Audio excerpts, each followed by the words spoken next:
Welcome to Beyond the Work, Tales in Multifamily Maintenance. My name is Chris Caramanica. As a 15-plus year veteran in the apartment industry, I have stories to tell, and desire to hear and tell others' stories. As a multiple committee member for NAA, a CAMT advisory board member and a CAMT holder, and a national presenter and educator, I have met and worked with so many great people in our industry at all different levels. This is not going to be a how-to podcast. This is going to be a how-did podcast. We are going to explore the how-did tales in multifamily maintenance. How did we do it? How did we learn from it? How did we grow? How did we decide not to do it again? Join me as we go beyond the work. BTW. Team building builds connections and engagement. Thank you for joining me for another episode of Beyond the Work, Tales in Multifamily Maintenance. My guest today, Doug Geiken, Regional Maintenance Manager for the Lloyd Companies in South Dakota, have a great conversation around the training and development and how it's crucial for our next generation of maintenance professionals. Doug is a 30-year maintenance veteran, but only been in the apartment industry for a little over 8 years. In his very short time, he's done things that many of us can only hope to do when it comes to the training and engagement and team building of our maintenance professionals. Join me for this episode of Beyond the Work with my guest, Doug. Doug, welcome to Beyond the Work, Tales in Multifamily Maintenance. I'm so happy to have you as my guest today. So for our listening and viewing audience, why don't you introduce yourself and talk a little bit about your how you got into the industry and what you're currently doing. So I started many years ago with HVAC training. I went to Votech School for air conditioning refrigeration. Came out of that and basically went into maintenance, not so much the trade itself, with a company called Good Samaritan Society, which was a nursing home company that was nationwide. I spent 26 years doing that. In between there, I did work in Orlando, Florida for a little bit with troubled kids. But once I got done with the commercial side of maintenance, about 8 years ago, I joined Lloyd Companies in a lead position in the maintenance department. And it's probably been about 6 years ago that I took this position, which started out as a maintenance supervisor and has kind of changed over the last little bit into a regional maintenance manager position. When I started, we had about 17 guys and roughly about 4,500 units. Presently, we're at 61 guys and we have, I think we're just shy of 11,000 units right now. Wow. I know by the end of next year, we should be over 12. So wow, that's amazing. Yeah, we've grown exponentially and plans are to keep growing. So despite your long career in maintenance and facilities, you've spent a very short amount of time in multifamily. Would you say that's accurate? Yes. 26 years in commercial and probably 8 years now in the multifamily house. So as somebody, I worked briefly in commercial, much different than my commercial was much different than yours, and you and I have talked about that. But what did you see the major differences were between, your your full career life, in commercial to shifting over to multifamily, shifting over apartments? What was that shift like? What are the similarities? What are some of the differences? I would say similarities are still the always being able to troubleshoot, knowing what you're doing, the skill sets. The big difference is probably the customer service. Where I was in the main office. We had roughly 700 employees in 3 office buildings. So it was not so much the people side of it. It was more just the maintenance side, where moving into residential has been a lot of the customer service. You're in people's homes. You're dealing with much smaller units, heating units, ACs, that sort of thing. And then on call. That was a big shocker to me when we changed. Commercial on call, you'd get one call every 3 months maybe, and that's in cold weather. But quite a bit of difference with what we have now. So that's, to me, probably the biggest difference.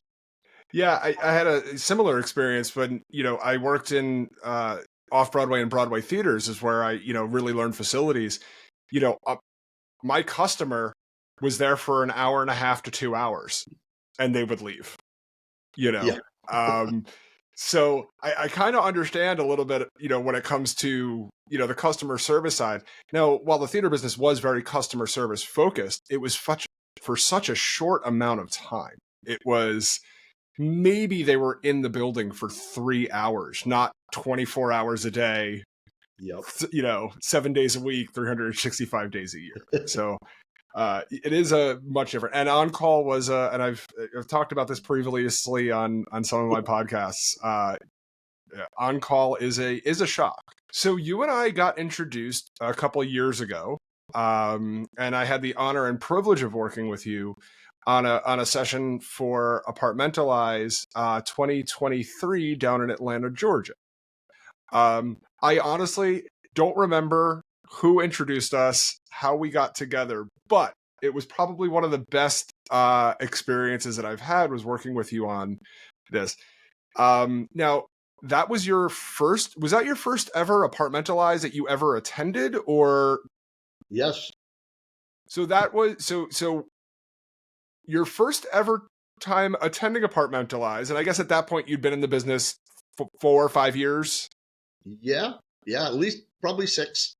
Probably 6. Yep. And then on top of that, some crazy lunatic like myself is saying, hey, I'm going to put you on stage in front of 300 people. And you don't know me. You don't know, you've never sat through an education session at Apartmentalize. How was that experience for you? I probably make it sound a lot worse than it was, but I sat next to you and we spent a lot of time together leading up to that. Yeah, that was quite a shocker for somebody. And I'll say I'm a little bit more of an introvert, so speaking to that large of a group.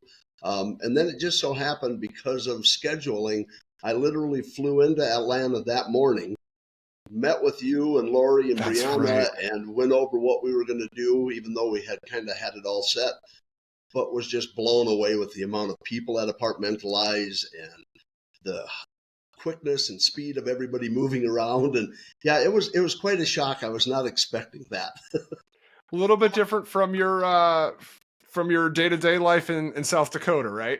Yes, very much so. Well, it was great, having you at that session. And for the audience, we did a session on, it was called Dirty Jobs, and it was about training the next generation of maintenance team professionals, right? We talked previously, you can read online. We all know, if you're in the industry, that we have a real shortage of maintenance professionals coming into the industry for a variety of reasons. But one of the things that you did at Lloyd Companies, and you kind of spearheaded, and we talked about at Apartmentalized, was your training centers.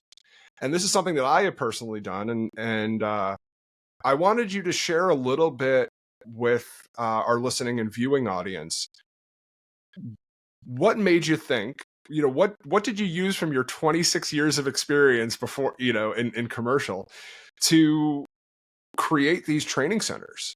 Can you talk to us a little bit about that?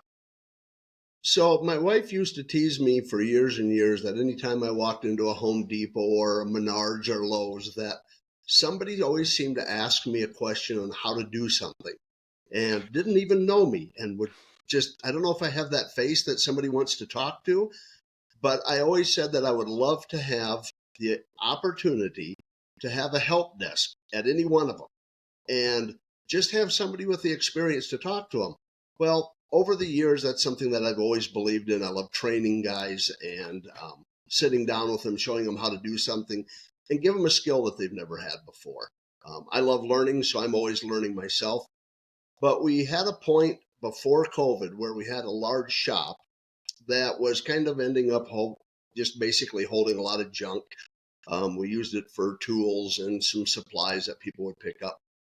And I went to my boss and said, hey, would you mind if I turn that? I can only use part of it because part of it was still being used as an area for our safety team. But could I turn that into a training center?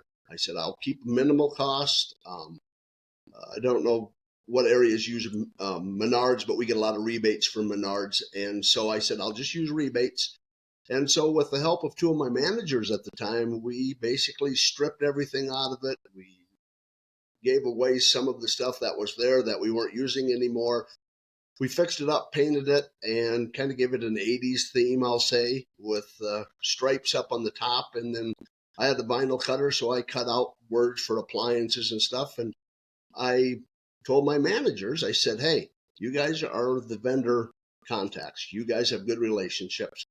Would you please go to the vendors and see if we can get good used furnaces, something that we can train on, appliances, that sort of thing. I was blown away at how our vendors stepped up and said, no, we would like to donate full sets of brand new units. Wow.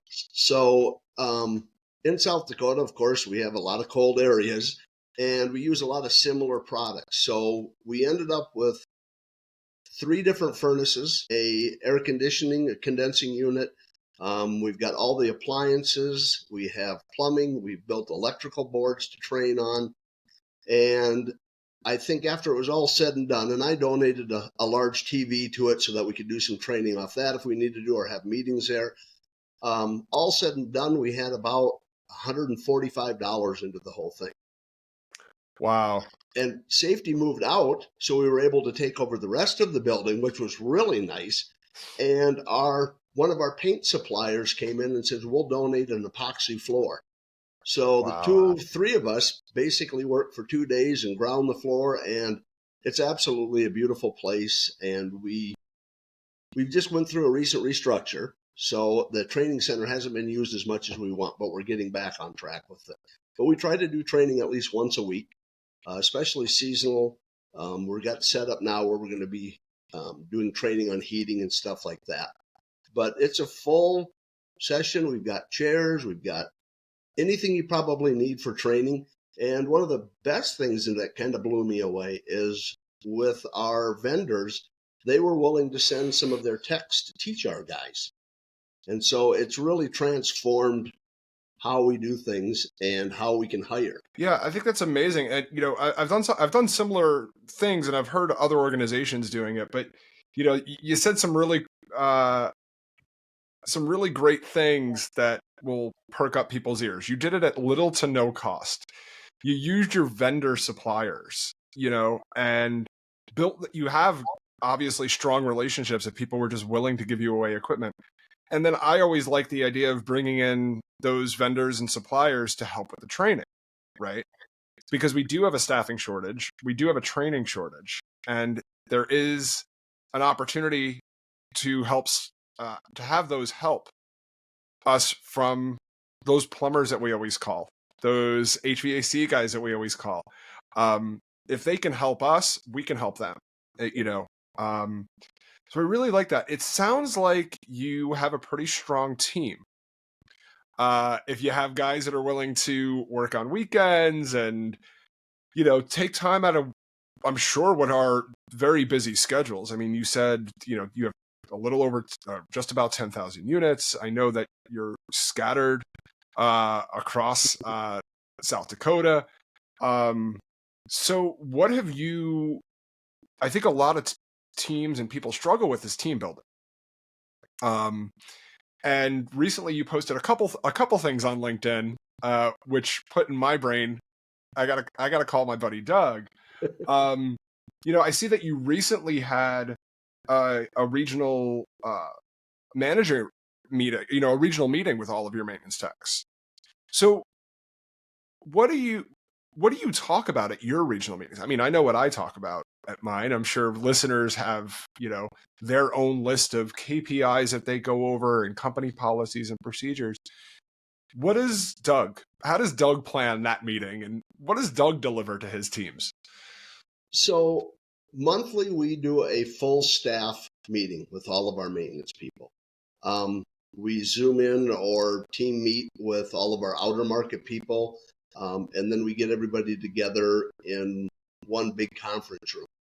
And so usually about a week or 2 before that, I'll get with a couple of the managers and supervisors and just talk with them on anything that we need to touch on. anything that's getting missed, anything that we have coming up. We try to keep the team very much in the know. I try to always be very transparent about changes or anything that's coming up. Also gives us a time to give kudos to the people that have done great. We always have a section of time that we just do that. And then we also will introduce anybody that's new or anything like that. But most of the time, we will touch on anything that's going to be seasonal. We have what we call a winter checklist and a spring checklist of things we want to make sure it gets done before the weather changes too much. And then a lot of times we'll bring in a vendor, an outside company that it's a little bit of a sales pitch, but usually they'll bring breakfast in for the guys, but they'll tell about what they have to offer, what we can use of them. And they're usually the selected ones that we really do a lot of work with. I think the next one we've got coming up is next Tuesday, in fact. And then a team that does restoration is coming in. So it's also a time for our guys that they can ask questions and say, hey, I've ran into this. Mold is always an issue. Mildew, I always tell the guys, don't say mold. That's a horrible word. Say mildew. We get it tested and we know it's mold. But it gives the guys an opportunity to ask some outside people, what do they need to be looking for? What do we need to be doing? But it's also a time that I feel I love to build teams and I love my guys. They mean everything to me. But it's a time just to get them together. And so when they're together, they seem to that camaraderie ship that, team building is really strong.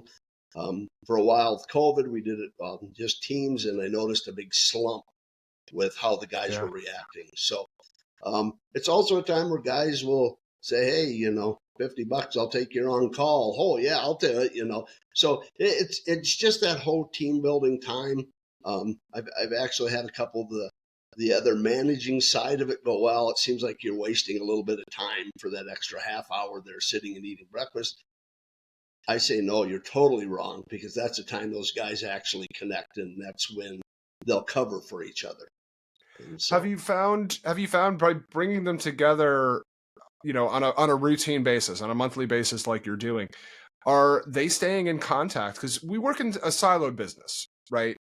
Everybody works at their community. I know, sometimes when in my history where I've had to put out the call, I need help. Do you find that your team is more willing to reach out to each other, whether they're having a maintenance issue, a vendor issue? Can you talk? You got any stories about that? Any things you can share on that? Yeah. So many moons ago, when I took this position, one of the things I wanted to do was to create, I know everybody's calling it centralized now, but I hate that word. Yeah, me too. I hate that word. So we built pod system. So each group has a lead. Well, now we're calling them maintenance supervisors after a little bit of a restructuring. But each group has a maintenance supervisor. We have 6 to 8 properties with 4 to 6 techs, depending on what we have. Yeah. But the really neat thing is we also do a weekly. We call it an L10. We use the EO system for our company. And so it's a meeting where we talk about what needs to be changed, what we're doing. And I do that just with our supervisors. Not only does it make a huge difference in the team and helping out, but the supervisors have connected so well. So just an example, the other day, we have 2 properties that have more probably elderly people in them. And so they get a lot more work orders than some of the other properties. And the guys were really struggling. They couldn't keep up. And one of the supervisors called me and I said, hey, put the word out to the supervisors, see who steps up. One of the other supervisors said, hey, we literally just got caught up with all of ours. We haven't gone into inspections yet. We can come over for a day and a half. And they completed 72 work orders within 2 days. And some of them, I was amazed what they got done. But it gave the guys such a relief that we're there, that we're getting bogged down. And I just stood back and I thought, this is what a team is all about. They're willing to jump in. Because they were volunteering. They weren't being voluntold, right? Yeah. And that's another one of my not favorite words, even though I use it quite often, is voluntold. But going along those lines of volunteerism, the other LinkedIn post that you posted recently, which I was like, this was amazing. You had over 20 maintenance technicians put together and work on a Habitat for Humanity build. And then I read a little bit further, and it's the fourth time that you guys have done this. How? How? With all the things that your teams have to do, all the properties that they have to oversee, I know what it takes and how, both literally backbreaking new construction is and working with Habitat is. Where did that come from? What are you getting out of it? What are the stories there? So Lloyd itself has always been, Craig Lloyd, our founder and still president of the board, has always been very big into giving back in the community. And when I took this position, the one thing I found was maintenance was probably the most lacking in that. We had a lot of managers would do groups where they do Feeding South Dakota, and they'd go and sort canned goods and whatnot. And I thought, what really would be the best for what we could do? And I got a hold of Habitat for Humanity, and Brittany, who is an amazing person with Habitat in our area, came up with a thing for us that we were hoping to do. And that was basically renovate people's homes that couldn't. It was people that were living in those homes, but because of financial needs or physical needs, weren't being able to take care of their home. So I thought that's perfect for our group. Yeah. Well, long and short of it is it fell through. They didn't have enough people that, put in for it. So we said, we still want to help. Can we do the builds? The first time was a couple of years ago, and our company gives each person 10 hours of volunteer time. So they still get paid. Yes. But unfortunately, it's also time they have to take away from their normal job, which can be stressful. But we had, I think, 10 or 12 guys that showed up, and we just had a riot. We laughed, and I'm kind of a joker anyway, so the whole time we were out there, we laughed. We even got the guys from Habitat laughing. And each time we've gained more guys. In fact, we had about 23 guys that volunteered for this last one. And I asked a couple of them if they'd be willing to stay back, because we also have to make sure the properties are covered. So, still got to run properties, yeah. Right? So I said, we'll make it work in the spring when we do it again. We'll flip-flop people to make sure everybody gets a chance. But then when we're done, usually it runs from 12 to 4. And usually our guys just kill it. We always get tons of compliments. You guys have done so much, and they all have experience. So they really love doing it. But then when they're all done, I take everybody out for a happy hour. I get you a drink or two, but we'll get appetizers. We'll laugh. We'll talk about what we did. And it's always a great time. The guys love it, and they all are very thankful for the opportunity. That's great. I'm blessed to work for a company that also gives all of our team members, 8 hours every year for volunteerism. And it could be a company sponsored event. It could be, coaching your child's little league. It could be, if you're very involved in the church. So I love hearing when other organizations do that, because I think volunteerism is so important. And one of the things that I am passionate about is getting our team members off site. Now, I know some of my operations leaders aren't happy about that. But you need to get them out of their comfort zone. You need to get them out of their regular grind. It's like when you're sitting at, home all weekend and all you want to do is, let's just go for a drive, right? Yeah. Sometimes that just will help clear your head, get you out of your normal routine. So I love it that Lloyd sponsors that you put that together, and it sounds like you're getting quite a lot out of it. Yeah, and the guys talk about it for weeks afterwards too, and the fun they had with it, and they look forward to the next time. Where we were at this time, we actually could look across the street, and it was the homes that we had actually helped build and put the fascia on, and those are now occupied homes. So it's kind of a good feeling to see the families that need it get what they do. Plus, they look back and go, "Hey, we did that." So, yeah, it's kind of satisfying. That's awesome. So we talked a lot about teams and team building, and training. So we're going to take a quick break for a quick commercial break, and then I'd like to talk to you, Doug, a little bit more about team building and staffing shortages and employee retention. So put it in your brain right now. And when we get back from this quick 30-second message from our sponsor, we are going to dive a little bit more into this very relevant and important topic in our industry. Sounds good. So, Doug, before the break, we talked a lot about your teams, your meetings, your team building activities that you were doing with Habitat. How you've done a lot to, build teams. And I think that's something a lot of anybody in the industry, whether it's maintenance or operations, really struggles. What has been kind of your guiding principle, or your what's been that brass ring that's helped you keep reaching for building stronger teams? I would say probably a little bit of it. I can think the good Lord is just kind of inbred in me. I grew up with a father that was very much a people person. He owned a garbage business, and I always laugh and say that everybody in the town knew him, from the poorest guy to the richest guy, and they all liked him. So I really concentrate on the people. I get really tired when I'm in the office or I'm with somebody who says, well, we got to write them up. They need to be written up. And I'm thinking, what have you done to train them? What have you done to make sure that something in their life isn't causing this problem? And so that's kind of been my forefront, is I want the person to be the best they can be. And sometimes that takes a lot more effort from each of us than we want to put into it sometimes. But I'm a firm believer that if you want a team to work, you need to spend the time with the people. And I see so many people that they don't want to leave their office, or they don't want to get involved or ask questions. And I'm kind of the opposite. I like to bull crap with my guys. I like to talk with them. But I also take the time to stop and listen to what they have to tell me. I recently had a gentleman that they wanted, his supervisor talked about, do we need to write him up? Do we need to probably put him on disciplinary action? And I said, let me talk to him. So I brought him in, and long and short of it, I found out that the poor guy was having a lot of financial issues. He was really struggling with some personal things in his life.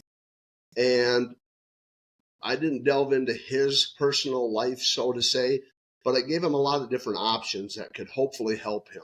I also gave him, we have a counseling that we cover in our insurance. I gave him the information for that.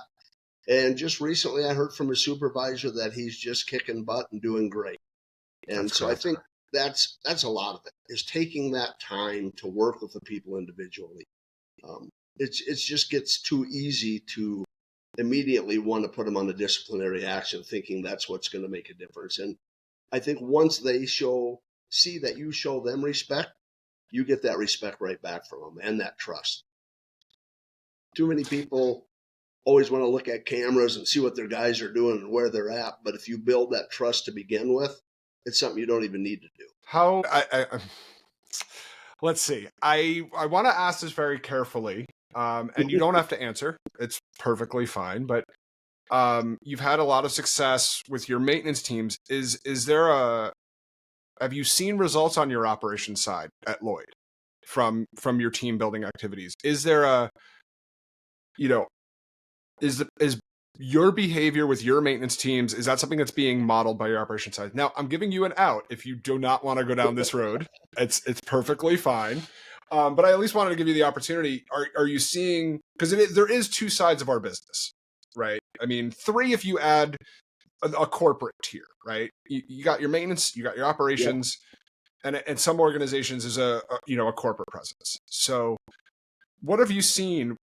What have been some of the benefits of your efforts with your maintenance operation that you run? So as I was telling you earlier, recently I was kind of shocked, but we have a quarterly leadership. So I'm at the regional level, but it goes all the way up to the CEO of the company. We get together quarterly. There's 50 to 60 of us that meet. I think it's usually at the clubhouse or the country club where they do this, and they do a lunch. And then we have somebody usually in the upper management that speaks to us about something. It could be budget. It could be untold many different things. I recently we've all sat in those kinds of meetings. Yep. And I recently received an invitation from the gal who is what we call our Lloyd University. It's our training and that sort of thing. And she says, they want you to speak on team building. And I'm thinking, oh, this is funny. Who's got the joke on me this time? Long and short of it, it was no joke. The one thing that I was kind of blown away is that even the CEO and COO of our company has noticed that our team has really set the standard on how to be a team. No, I don't know, accolades on me, I should say. It's a team effort. Right. I've got good guys that are there, and we've done a lot of amazing things, but I got a chance to speak to them. And with that was a lot of our regionals that are in the managing side of the thing. And they really said that, yeah, that's something we need to work on. Company-wide is something. I think everyone, no matter what corporation you're in, a lot of the big corporations, the ones that have really done well, Google, Apple, goes on and on. Henry Ford back in his day. When the team comes together as a team, that's when you succeed. One of the things I told him too, as I said, you can drive your people to hit whatever number or budget or project you want done, and you're probably going to do it.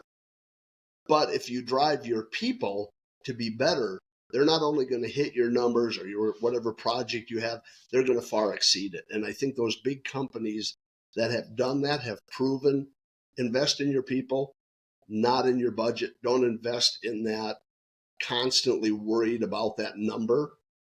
Because if you have the people that have your vision, they're going to hit your numbers. They're going to far surpass them. It's been a tough year for us here. Occupancy has been down. They overbuilt. We have a lot of apartments sitting empty. And one of the things they always look at is maintenance is always a cost. It's a necessary evil, I always say. But I really tasked my guys. I noticed the supervisors were getting really almost depressed because every meeting you're talking about numbers and everything else. And they just looked depressed. And I finally pushed my laptop away. I said, we're going to stop the meeting there. I said, I need to know what's going on. And all of them said, we don't feel like we can ever get enough done. We never feel like we're doing what we're supposed to do. And I said, fine, we're not talking budget anymore. That's out of the picture. You guys know we need to hit numbers. Let's talk innovation. What can we do to streamline our processes? What can we do to make changes to our system without the outer people in our company having anything to do with it, to make changes where we can see a difference?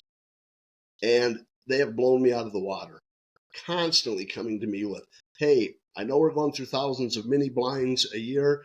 What about if we do this? We can get them, we can get a cutter, we can do our own, cut our costs. One of the other things was some of our contracts we had on sprinkler systems and stuff like that. And guys, you would think that wouldn't have the capabilities of doing that. We're looking at contracts and seeing, hey, wait a minute, this isn't jiving. And when they got into it, it was little things, but we're starting to see $100 here, $1,000 there of savings.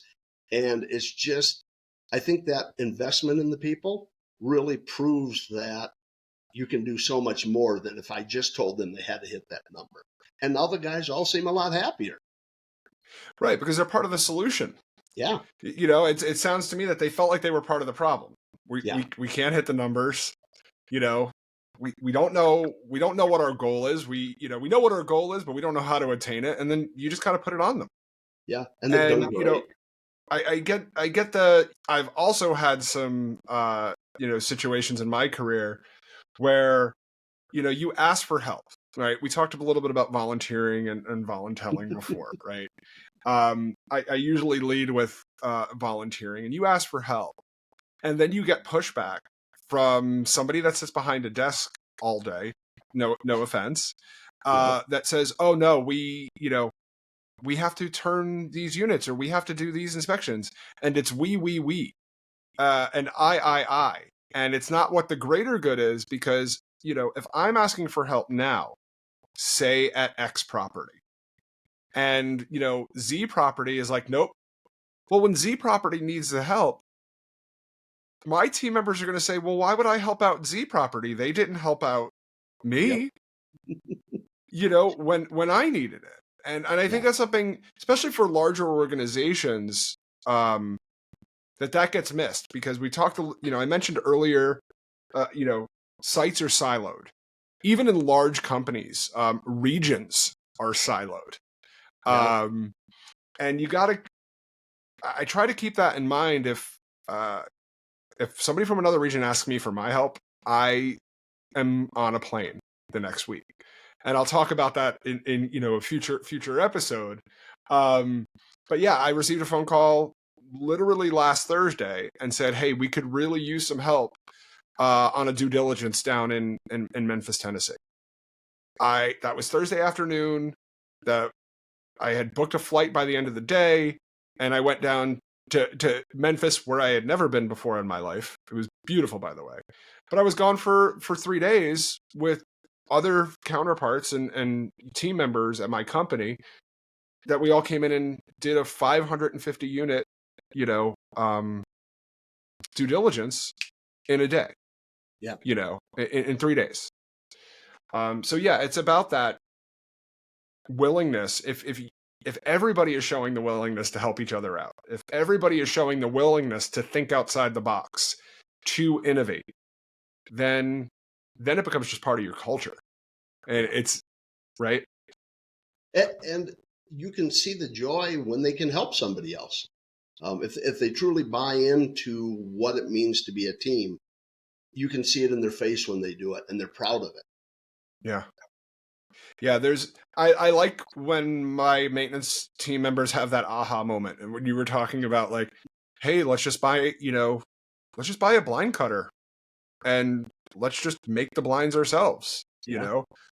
Some of the aha moments in our position, I'm sure you've had plenty of aha moments where you have had to rein them back in, or really show them. I not long ago, I had one of my guys say, "Oh, we should buy a drone," and he just really wanted to fly a drone.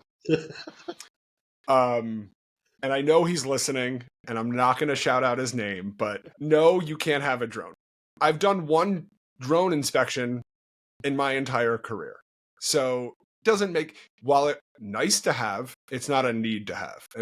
Which is another thing that I talk about with my teams all out. It's like, it's nice to have, but what do you need to have, to really get your job? I want to shift gears a little bit, because we're telling some stories about our teams. You've seen it all, just when you think you've seen it all, you haven't. But I know from our previous conversations you and I have had that you have an immense amount of retention, but you're still trying to bring people. You still have turnover. You have a very high retention rate, which kudos to you and Lloyd Company in this industry and this market for having such a high maintenance retention rate. What are you doing to bring people in? Let's start there. What are you doing to bring people in? And we're going to build on this a little bit. I would say the one thing that we changed a lot was, I honestly don't look for skilled maintenance people anymore. Wow. Sounding a little crazy, but because of the way we set up our pods and our groups and with the training center, most of my interviews, when I sit down with somebody, I'm definitely asking them questions. What do you have experience with? What can you do? What can't you do? That sort of thing. But I'm asking them a lot of questions to find out what kind of person they are. A little bit about their personality, how they work with the team, are they better solo, that sort of thing. Because of the way we set things up, most all of my hires have very little to no experience in maintenance. Wow. And we're finding that with that, because they see that we are investing in them, that they're not leaving. They're very happy. In fact, I just got a report from our gal that works through HR, and I forget what her exact title is, but she does 30-day follow-ups with all of our employees. What's working for you? What isn't working for you? And one of the last gentlemen literally had no idea how to do anything in maintenance, but he was amazing to talk to. You could tell he would fit in. I purposely also, when I do an interview and I know where my opening is, I want to make sure that person fits into that team. Right. Every team has their own flair, their own way of doing things. And I purposely looked to make sure, will that person fit into that team? And this kid did. He was just a sweetheart of a kid, and just the people that I knew his supervisor would work great with him. And it did. It worked great. And he is so happy to be where he's at. And so we do a shadowing. They shadow the supervisor for at least a week. We have a full onboarding. We've got a couple great people that do our marketing and training, so to say. And so they worked with us and one of my managers, and we came up with a whole onboarding book that also the supervisors have to go through. So they've got a couple days where they get onboarded into the company, your typical, sexual harassment, that sort of thing. But then we have, for the next 2 weeks, basically a checklist where the supervisors have to make sure that they're doing all these things with the new employee. And then they shadow other employees too for a while until they're comfortable doing what they need to do. And we push them out as quickly as we can. I mean, you can't just constantly have them under somebody's foot. But that, I think, is probably one of our biggest things right now, because there is, like you said, very limited amount of people with skill that are wanting or needing jobs. Right now, Sioux Falls has a 1.4 unemployment rate. Wow. They say at 3%, everybody who wants a job has one. So now we're 1.6% of those people don't even want to have a job, and they have them. But that's given us the opportunity to look outside the normal box. And because of that, I think we've brought in some people that have really raised our team another level, because they don't come in with that mindset that they know how to do everything and they know how to probably do things different than we do, and they kind of fight us on things. They come in fresh, eager to learn, and we can teach them the way we want to teach it. So, Doug, it is commendable and dangerous to be hiring people. And I don't mean dangerous in a negative way, but I'm sure you've had unskilled team members that you've hired, and they were the personality fit. But then something happens. They didn't make sure that the power was turned off on the breaker before they changed the outlet, or, God, just bringing people in, and no matter how great your onboarding is, I cringe a little bit at bringing people into our industry with zero experience. But it happens. And it's very necessary. Give me a story or a tale of, the new guy gone wrong, and you gotta have at least one for us. I do, and the funniest part is when I first took over this position and I first was doing this, we brought a young gentleman on who I thought was going to be tremendous. I can't say he injured himself or anybody around him, but I started to get reports of him going into work orders in occupied units, bringing his lunch in, sitting at their counter, eating his lunch in front of the people. Then he brought his girlfriend in. They both had lunch in front of the people. And the story goes on and on and on. Just the bizarre things he would go in while the unit was even occupied, let alone unoccupied. And so, unfortunately, after working with him as much as I could, I finally had to let him go.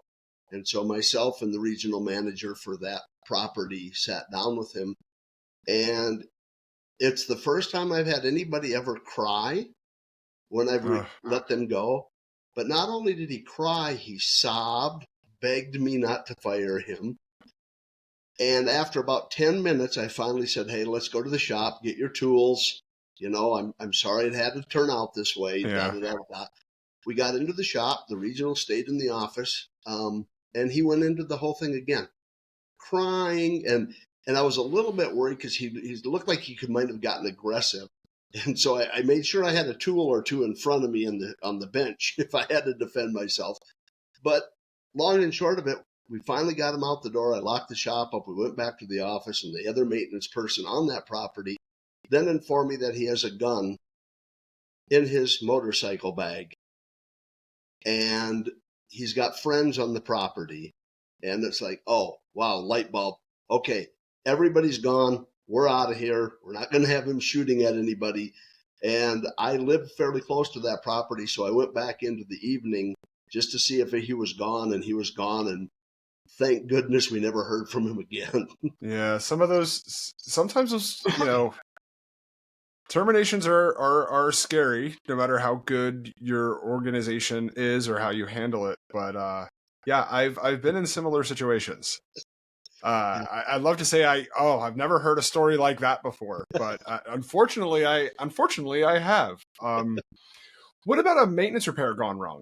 When you have, year one, I mean, I have skilled technicians that I bring in year one, and everybody makes mistakes. But when you have unskilled or, team members that you're training on the job, do you have any instances you can think where, a maintenance repair one? I would probably say one of the biggest, and I'm kind of generalizing, nothing pops out as one major. Maybe one, yeah. Okay. There was an apartment one time where the guy went up and he was supposed to hook up and put on a new shutoff for the wash machine. Okay. Everything seemed to go fine and dandy. What he didn't do is he didn't seat the pipe, and it was an unoccupied unit. He turned it on, said everything's good, it's not leaking. Shortly thereafter, we configure. It literally blew. He didn't get it seated on right. It blew the whole stop off and flooded the apartment. And unfortunately, it was a second floor and was going down into the next one. And yeah, it was that moment. Why didn't you spend 5 extra minutes? Why didn't you spend that little bit extra time and make sure? But, mechanical things will fail, but I think most of the time it's usually error on our part sometimes. Yeah, this reminds me of a very similar story that I had that I wanted to share. We were in the middle of an Nspire prep, HUD inspection. We had to replace 24 outlets in the laundry room, which oddly enough was on the second floor. And the maintenance supervisor, who had been there for quite some time, was tasked with replacing all of these outlets. And he replaced all of the outlets. He plugged the machines back in. But what he didn't do was he didn't put the drain hoses from the machines back into the drain on 6 washing machines. Oh, no. By the end of the day, the residents were now using all 6 of these washing machines, and the water was flooded the entire laundry room. Now, this is 48 hours before the inspection. I have a flooded laundry room and a flooded first floor lobby because it sat right above the lobby.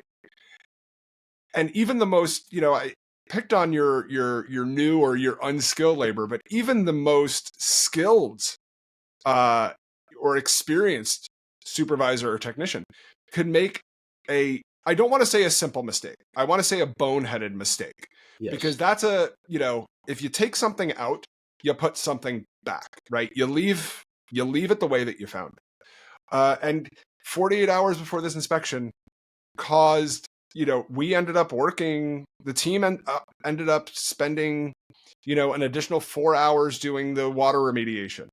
Then we had to get up early the next morning and we had to cut out drywall and put in drywall and do all the spackling and painting. Again, 48 hours before we had a HUD inspector walking the property.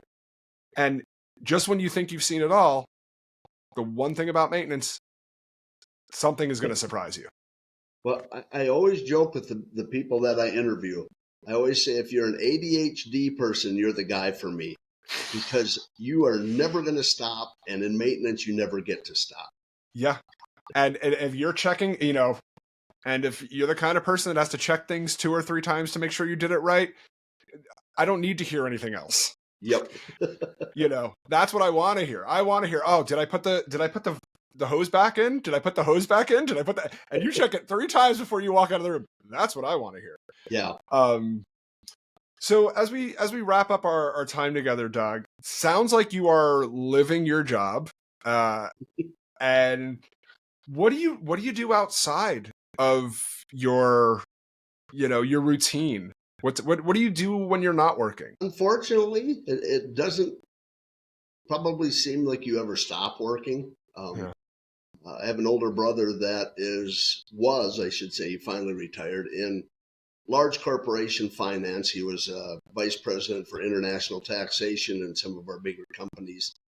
And he always joked with me, because I'd always been a maintenance guy. I've never really moved up per se, other than being a supervisor. He always said, when you get so far up, he says, the reason guys have so much vacation is because they never use it, because there's never time to use it. And I try to use mine, but I think most of the time I use it when I'm working on the house. But I don't do a whole lot outside. I mean, family, love family, and I've got grandkids. I've got 8 of them, so I try to spend time with them.